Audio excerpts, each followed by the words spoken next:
হকারদের পুনর্বাসনে বিশেষ উদ্যোগ নিল ইংরেজবাজার পৌরসভা। উদ্যোগের অঙ্গ হিসাবে মালদা শহরে চালু করল হকার কর্নার। শহরের বুকে প্রথম হকার কর্নার চালু হলো মালদা শহরের 2 নম্বর গভর্নমেন্ট কলোনি এলাকায়। রবিবার নবনির্মিত হকার কর্নারের আনুষ্ঠানিক দ্বারোদ্ঘাটন করলেন ইংরেজবাজার পৌরসভা চেয়ারম্যান কৃষ্ণেন্দু নারায়ণ চৌধুরী। এছাড়া উদ্বোধনী অনুষ্ঠানে উপস্থিত ছিলেন স্থানীয় 4 নম্বর ওয়ার্ডের কাউন্সিলর অশোক সাহা, 8 নম্বর ওয়ার্ডের কাউন্সিলর কাকুলি চৌধুরী, 17 নম্বর ওয়ার্ডের কাউন্সিলর শুভময় বসু, 16 নম্বর ওয়ার্ডের কাউন্সিলর উদয় চৌধুরী সহ আরো অনেকেই। এই প্রসঙ্গে ইংরেজবাজার পৌরসভা চেয়ারম্যান কৃষ্ণেন্দু নারায়ণ চৌধুরী জানান, মুখ্যমন্ত্রী মমতা বন্দ্যোপাধ্যায় হকারদের পুনর্বাসনের উদ্যোগ নিয়েছেন। সেই উদ্যোগের অঙ্গ হিসাবে মালদায় এই প্রথম হকার কর্নার চালু করা হলো। এর ফলে ব্যবসায়ী সহ এলাকার সাধারণ মানুষ উপকৃত হবেন। এই ওয়ার্ডের যিনি কাউন্সিলর আছেন, চেয়ারম্যান কাউন্সিলের মেম্বার অশোক শাহ, অনেক দিন ধরে বোর্ডে আমাদের বলেছে এখানে প্রায় 40 বছর ধরে বাজার হয়। ওরা রোদ বৃষ্টি ঝড় তুফানের মধ্যে থাকে। এবার আমরা পৌরসভা থেকে উদ্যোগ নিয়ে আমরা হকার্স কর্নার করেছি। এটা দিনে এবং রাতে দুবেলাতেই বাজার বসবে। এখানে টয়লেট ব্লক থাকবে, স্লটার হাউস থাকবে, গাড়ি পার্কিং করার জায়গা থাকবে, তাছাড়া বাস আড্ডা হচ্ছে এখানে। তাহলে এই জায়গা একটা মনোরম জায়গা থাকবে।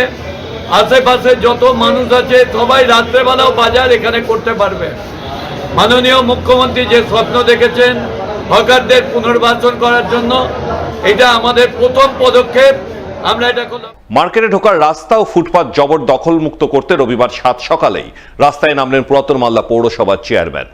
রাস্তা ও ফুটপাত পথচারীদের চলাচলের উপযুক্ত করে তুলতে চালালেন জবরদখল মুক্ত অভিযান। এদিন 7 সকালে এমনই অভিযানের ছবি নজরে এলো পুরাতন মালদা পৌরসভার 12 নম্বর ওয়ার্ডের মঙ্গলবাড়ি সামুন্ডাই কলোনি এলাকায়। উল্লেখ্য, মঙ্গলবাড়ি শরৎচন্দ্র মিনি মার্কেট নতুন করে গড়ে তোলার কাজ চলছে, তাই বেশ কয়েক মাস ধরে অস্থায়ী শরৎচন্দ্র মিনি মার্কেট বসছে 12 নম্বর ওয়ার্ডের মঙ্গলবাড়ি সামুন্ডাই কলোনি এলাকায়। কিন্তু সেই মার্কেটে ঢোকার মুখে রাস্তা ও ফুটপাত জবরদখল করে বসেছিলেন ব্যবসায়ীরা। তার উপর রাস্তার উপরে যত্রতত্র অবৈধ পার্কিং তৈরি হয়েছিল। এই খবর জানতে পেরেই রবিবার 7 সকালে সামুন্ডাই কলোনি এলাকায় অভিযানে নামে পুরাতন মালদা পৌরসভা।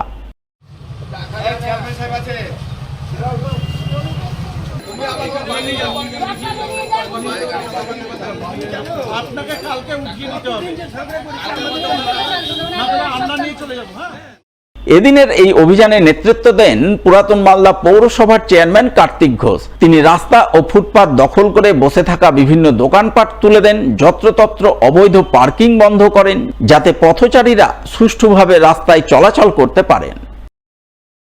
শরৎচন্দ্র মিনি মার্কেট আমাদের পুরাতন মালদা পৌরসভার সবচেয়ে বড় বাজার। এখানটায় আমরা পৌরসভার পক্ষ থেকে আজকে আমাদের পৌরসভার ইও সাইড থেকে আরম্ভ করে ইঞ্জিনিয়ার সমস্ত আধিকারিকদের নিয়ে এনেছি। যেটা একটা গুরুত্বপূর্ণ রাস্তা আমাদের 12 নম্বর ওয়ার্ডে।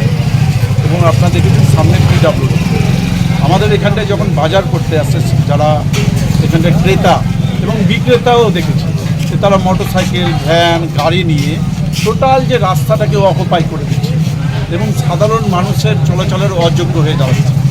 আমরা সেই জায়গা থেকে দাঁড়িয়ে আমরা সমস্ত বিক্রেতাদেরকে বলেছি যে ফুটপাত থেকে দখলমুক্ত করতে হবে, ফুটপাত থেকে সরে আপনারা নির্দিষ্ট জায়গায় সেই জায়গাটা দোকানদারি করতে হবে। এবং যারা ক্রেতা, যারা মোটরসাইকেল নিয়ে আনছে, বিভিন্ন রকম যানবাহন নিয়ে আনছে, 4 হুইলার নিয়ে আনছে, তাদেরকে বলেছি নির্দিষ্ট যে পার্কিং জোন আছে সেই পার্কিং জোনে সেখানটায় রেখে পার্কিং করে আপনারা এখানটায় বিভিন্ন বাজারে প্রবেশ করবেন এবং বাজারে প্রবেশ করে আপনারা ক্রয় করবেন। আমরা আজকে দেখেছি টোটাল ইন্টার এরিয়াতে আপনারা দেখতে পাচ্ছেন একদম ফুটপাত মুক্ত করে দিয়েছি, দখল মুক্ত করে দিয়েছি।